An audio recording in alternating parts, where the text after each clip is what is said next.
Hey, squad, how are you? Welcome to another great episode of Let's Talk Justice. For those of you watching for the first time, I'm your hostess, Suzette Speaks. I am a TV host and attorney based here in South Florida, and this is my channel. Welcome. I'm excited to have this special lady here who is going to tell us more about her work at a brand new, I can't say it's very new, it's almost a year old, Florida Memorial University Center for Social Justice. I'm very excited to talk to her about that and really how this interview ended up coming together. I was on social media, as I usually am. And as you guys know, as an attorney, I'm very much interested in law stories and things that have to do with current events and politics. And I saw on her page that there was a conference happening this weekend. So this show will be dedicated to this social justice conference happening at the Florida Memorial University, October 22nd and 23rd. There are going to be I guess a very large variety of speakers. I was looking at who will be presenting, looking at the topics they're going to be sharing. And again, I'm very excited for her and the whole crew. There's obviously a team behind her that's putting this conference together. So if you don't know, again, this is the Let's Talk Justice show. Go ahead and hit the like and subscribe button. You can also drop a comment to let me know where you're watching from. But like I said, this is a woman who I esteem very highly. She is a administrator at an HBCU. She's the director and founder of this new Social Justice Institute. She's an author. She's a social commentator. I'm just in amazement of her accomplishments, and just wanted to give her a platform to talk more about her work. So y'all welcome. Give me a warm, drop a comment, a warm Let's Talk Justice welcome to none other than Dr. Tamika Bradley Hobbs. Welcome. Hi there. Great to be with you. Thank you so much for having me. Absolutely. I was ready to go, really on time, but I was very anxious about this interview because I know, she does such great work and we have a limited amount of time today. So let's start with who you are, where you from, and some of the work that you do. Welcome. Glad to. So, my name is Tamika Hobbs. I am Associate Provost for Academic Affairs at Florida Memorial University, which happens to be one of four historically Black universities in the state of Florida and the southernmost historically Black university. I have been here for 10 years this year, minus one. I started 10 years ago as a professor of history. That is my expertise, African American history, with a specific focus in lynching and racial violence. And it's a lot of that work and research that informs the vision for the Social Justice Institute. It really has been my calling here. The first year that I was here, Trayvon Martin was murdered, and we've been connected with the Trayvon Martin family. Many people know Sabrina Fulton is a graduate of Florida Memorial University, and I've been a part of the folks here at the university that have embraced her. We have the Trayvon Martin Foundation here on the campus, and it's been in working with her and watching her, and unfortunately watching the continuation of those types of murders and vigilantism here in the United States that really is motivated to try to see what we could do here at the university to bring to bear the resources we have in service of solving these issues. I am from the small town of Live Oak, Florida, Central North Florida. I'm a graduate of Florida A&M University as well as Florida State University. Wonderful. Well, I know that is the shortened version of your bio. You have done so much work. You're an author as well. I got to give a shout out to some of my faithful viewers. Thank y'all. You guys know you make the show. I appreciate you watching. I appreciate you liking, subscribing, and sharing. Blind Guy, his wife, their life says, welcome, Dr. Tamika. We are ready and can't wait for the goods. And I see Queen of the South in the business, in the building. I'm talking about in the business, in the building. Hey, Suzette and Dr. Tamika. I'm listening in between work. That's what we expected because we had this time where we finally could link up. And I said, even if it's 30 minutes, let's make good use of it. So I am curious. You say you are, from the foundation of what you teach in terms of some of the history of the United States and of course how race, lynching, policing, law, how it all kind of comes together. What do you think about what's going on in terms of how, especially in the primary and secondary and some of the academy, how we're teaching racial justice? What are your thoughts on how we can better educate the public? I feel like this is not a Black only issue. I feel like, slavery is actually a part of American history, not just Black history. Can you inform us on how you think we can better approach, and maybe some resources for people watching on how we can start to talk about, some of the actual facts in our history here in the United States when it comes to, race and justice? Absolutely. I don't think that we can talk about it enough. Unfortunately, part of the reason I am a historian today is going to an HBCU, taking my first African American history class, and having my socks knocked off. I was so just exhilarated to learn about the heroes and the men and women who had been a part of this long struggle for justice in our society. But I was also dismayed that I didn't learn that information in high school. And so it then became my life calling. I changed my major, and I've been on this path. And what I can tell you, nearly 30 years after I was a freshman in college, that this is, we've gotten somewhat better, but it's not much better. I want to acknowledge the work of the Florida African American Heritage Task Force. They have a state mandate to help to educate the state. They work with teachers, they work with school districts. But out of the 67 counties that exist in the state, only 8 of them have been certified in the teaching and incorporation of African and African American history in the curriculum. So that stat alone tells you that there is a tremendous amount of work to do. I believe firmly that we all have the responsibility of making sure that we're educating ourselves and educating our children about the facts of Black history. I think you have to point to organizations like the Association for the Study of African American Life and History. I had the privilege of working with the group that founded the South Florida chapter here. So if people are looking at ways to get engaged, you definitely should be looking at them and their programming. There are all sorts of institutions, the African American Research Library and Cultural Center of Fort Lauderdale, the Lyric Theater and Black Archives. I also happen to be the chair of the board of directors for the South Florida People of Color, which is a nonprofit based around anti-racist education. And our programming has just been expanding over the last 5 years. We have book talks, we have film talks. It's been virtual, it's been in person. So we are just, those are just a few of a very rich landscape of programs. And we won't even talk about all the books that exist that are out there. It's out there for you if that's your intention. And we need everybody. I think Black people need to have a better understanding of our history here. Here in South Florida, we need to have a better understanding of the African diaspora, the history of our Jamaican, our Bahamian, our Haitian brothers and sisters, and also them making sure that they understand the Black experience. There's just a lot out there. Yeah, We we need got to work to say. do. I'm glad. I know you on the front lines, and I know I'm excited. There are people that are saying hello. I just wanted to acknowledge the viewers. Without y'all, there is no show. Thank you. Real Talk with Melissa Berrien. Good morning, Suzette and chat. She says, Florida Memorial, my old stomping grounds. Okay, FMU in the building.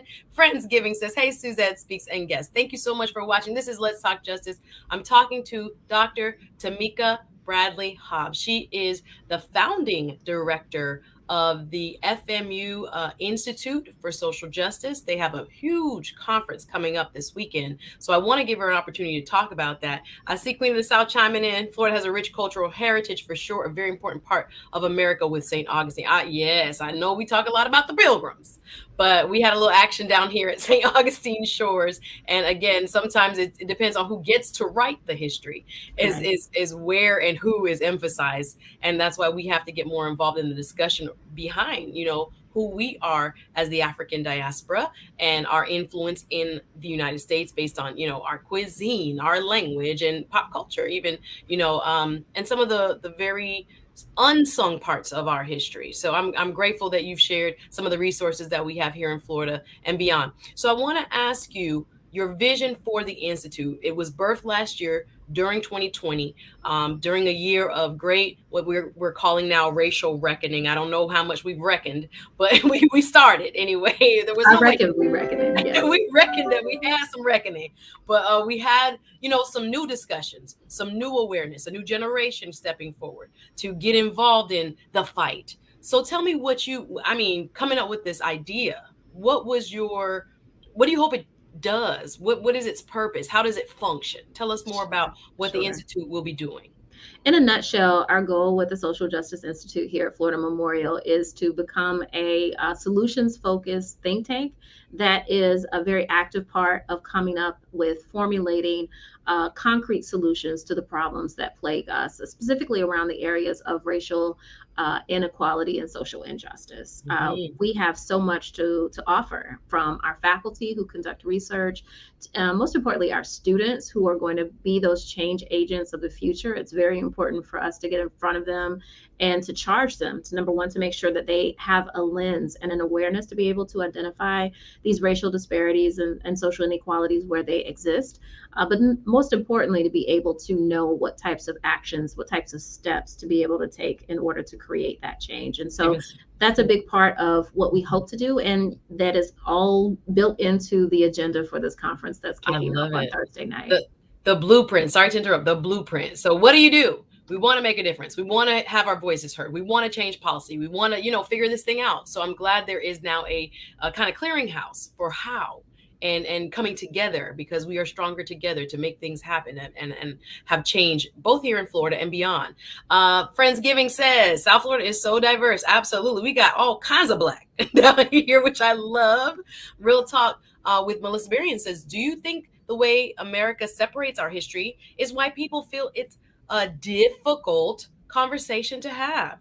Oh boy. Hey, Kennedy Monroe, thank you for chiming in. Yes, Florida is diverse. Can you address that real quick before we start talking about the conference? Do you think why do you think we separate our history so much, acting like white folks were not a part of slavery? I don't like slavery was black history, but I'm like, but who did the enslaving? Like, it Sure. always puzzles me, and I think we're getting better with language and understanding that we were all a part of this very difficult and terrible stain on American history. Why do we talk about it so separately, do you think? Well, I mean, it's an instrument and a tool. I think for when you look at the study of history, history has often been used as a way to generate patriotism. And on some level, that's fine and good. But if you have to do that in a way that marginalizes or minimizes the struggle of individual groups, that's the real problem. And we've been wrestling with that since we got here. And if you want to talk about what's happening in your history books and in the curriculums, you have to start with the people around the table who are making decisions about what gets included and what doesn't. When you look at the controversy over the 1619 project, we are living right now a very real cultural war over who owns the past and who owns the interpretation of the past. You have Nicole Hannah Jones and others who have taken and created this impactful narrative with the New York Times to try to allow for a different interpretation, to expand what people think they know, and to create a more inclusive history that centers the perspective of people of African descent. And there is so much pushback to it. That's where you have, and it's kind of been reached here in the state of Florida, the pushback against critical race theory, which, unfortunately has been weaponized to try to silence the inclusion of Black history, the history of Indigenous people. It's very dangerous, but I want to say to everyone who's watching and listening that the power is ours. We don't have to rely on these traditional structures for us to be able to tell our own stories. This is stuff that should happen around the dinner tables. It should happen in our churches. We have the power to define ourselves for ourselves and determine for ourselves what stories, what legacies we want to lift up for our children. It is absolutely vital culturally for us to orient ourselves and ground ourselves and our children in this rich history. So it's very important that we do that, despite I what goes I on love that. otherwise. I'm living proof of that, because at my church when I was growing up, thank God, Black History was just not February. We had classes, we had interesting speakers, we had people who, gave us like facts that were left out of our history books. I remember slavery in my 6th grade history book was a paragraph, like one singular paragraph. And even at that age, I knew something was wrong.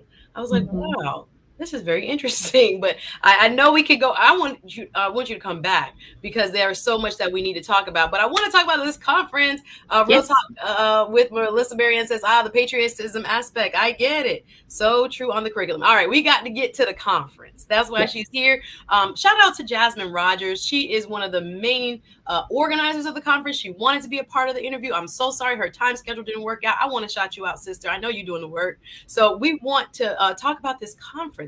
Tell us about what you guys have planned for the weekend. Sure. Kicking off Thursday, moving through Friday and Saturday, we are hosting our very first of what we will hope will become our annual social justice conference. Our theme is Building a Different World, Reimagining the Future. And it's all about really engaging our students. When we launched the Institute last year, we were remote, like many other institutions of higher learning. But now that our students are back, I've been trying to be really intentional about the way that we engage them. And so the very first session that we're having is called Training Grounds, and it's going to be an opportunity for our students to hear from elected officials about their journey to leadership. And a couple of them are high performing graduates of our own Florida Memorial University. I'm talking about Gordon Weeks, who is the first African American to be elected to the office of Public Defender in Broward County, as well as Representative Christopher Benjamin. Both of them are alum. Representative Benjamin serves in the Florida House, and they are going to be among many who will be here with us, including Francesca Menes. I love her with the Black Collective and the work that they're doing. So that's going to be an incredible, powerful example that'll be uplifted in front of our students. Other sessions include uplifting our LGBTQI plus community here on campus.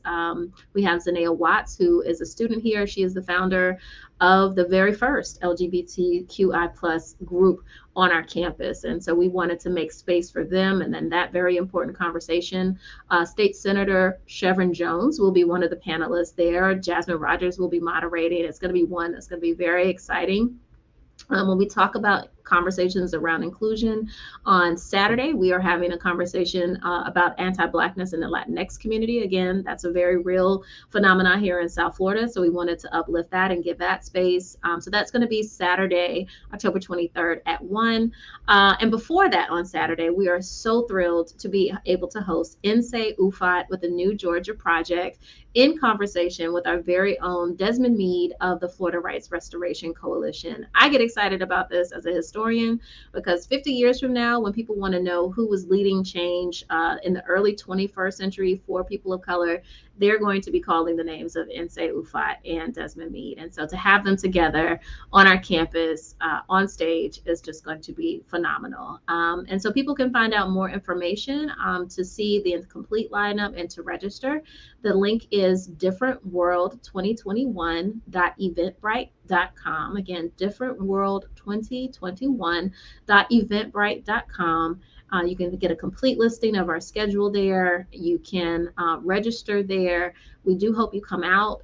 We are actually conducting this conference in a hybrid format. So we have limited space on campus, but you will be able to live stream on our social media platforms. But if you register, all that information will come to you via email. So I do hope that you make time to join us for some really, really impactful and important conversations. I love it because as I was looking at the lineup, I was like, thank you. There is a virtual option for those of us who have to be at home for other things and other reasons. So you guys, it's not just at Florida Memorial, as I'm seeing a lot of interest in the comments. Folks who want to know more about how you can become empowered in the racial equity, racial justice movement. A lot of times we don't know how to plug in, who to plug in with. And I think especially as the lineup, as she's just mentioned, from politicians to folks who are doing the work. For those who may not know, those two leaders that you talked about, Florida Restoration and Rights Coalition, could you just talk about a little bit of what he does as well as NSAY? Because I really want them to understand the gravity of who's coming. Who Absolutely. are the educators? So talk a little bit about their work, please. Yeah, the title of their session is the South Got Something to Say. And if you're a hip hop head from a certain generation, you'll get that reference. But NSAY UFOT, New Georgia Project. New Georgia Project was actually founded by Stacey Abrams, who ran unsuccessfully for governor, but has turned that energy into a crystal clear hyper focus on making sure that she's expanding voting rights and organizing people in the state of Georgia. And so New Georgia Project was founded to do that. And NSAY UFOT has been at the head of that. And it was those two women, NSAY in particular, who are responsible for the organization that took place in the state of Georgia that resulted in the historic Democratic victory in that state. They flipped Georgia, which had been historically a Republican state, to a Democratic state. Joe Biden was able to win Georgia, and they were able to send not one, but two Democratic senators to Washington, D.C. from that state, including the first African-American to serve in that capacity. And so, and when I talk about history makers, it's tremendous. And of course, Desmond Meade, you'd have to have been under a rock if you don't know the name of Desmond Meade. He is the face in front of Amendment 4 back in 2018, which was all about restoring automatically the voting rights for our returning citizens, people who had formerly been convicted of felonies, who had lost their right to vote. And I can tell you, as a historian of the African American experience in the South, and particularly here in Florida, that law dates from the 1880s and 90s. It was a historic law that was solely put in place to try to reduce the ability of Black people from participating in the franchise. And the fact that it was still in the books over a century later was a crime and a shame. And it was Desmond Meade who led that effort, which is no small undertaking, to be able to, number one, get an amendment on the ballot, but number two, to have the majority of Floridians vote in favor of it. And so he has been leading that work. He's been recognized by Time Magazine as one of the most influential people on the planet. And most recently, he has been the recipient of a MacArthur Genius Award, which is no small thing. He still answers my calls. I tease him.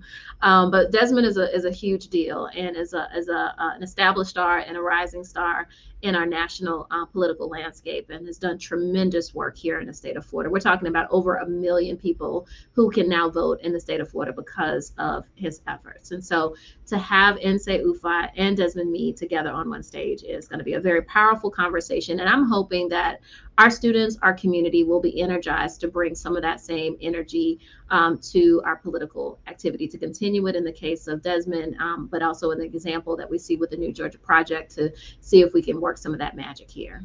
I love it. This is historic. I'm just thinking about what they have done. I want them to come to Florida and give us a little bit of that, especially in it. Got the playbook. Let's register some people. Let's get it going.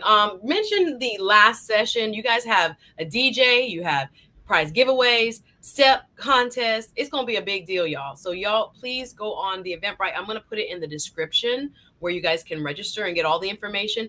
I saw Sandra Dennis, shout out to her, a good friend girl here in South Florida. She is doing a session at 6 p.m. on Saturday called For Us by Us. What's going to be covered in that session? Yeah, so it's really, again, a conversation mainly built around our college students. She's going to be joined by Rudy Jambar at Broward College, Phil Agnew, one of the founders of the Dream Defenders, and who's now working on a new project called Black Men Build. We're going to have our own Janiyah Davis, who is the leader of our Social Justice Institute Student Association. But it's going to be a really engaging conversation. We actually have added Mayor Matthew Paget, who is an HBCU graduate himself, Morehouse being his institution, who's going to be a part of that panel too. So it's going to be exciting. We have food trucks. We have Taco Negro coming out on Friday. We have Vibe 305 coming out on Saturday.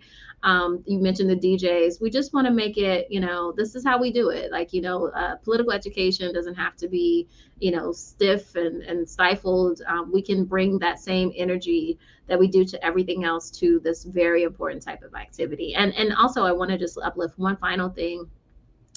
Saturday is going to be the kickoff of what we're calling our Ready, Set, Vote Florida HBCU Bus Tour. And I'm joining forces with Desmond Meade and the Florida Rights Restoration Coalition, as well as the UNCF and Black Youth Vote, in order to take this show on the road. We are going to be entering into a competition with the other 3 HBCUs in the state, Bethune-Cookman and Daytona, Edward Waters in Jacksonville, and Florida A&M and Tallahassee, to engage our students. And at every stop, Desmond's going to come along, and we're going to create these really educational and fun and impactful engagements between both returning citizens as well as what I like to call emerging citizens, our college students, who many of whom have just turned 18, are just able to vote.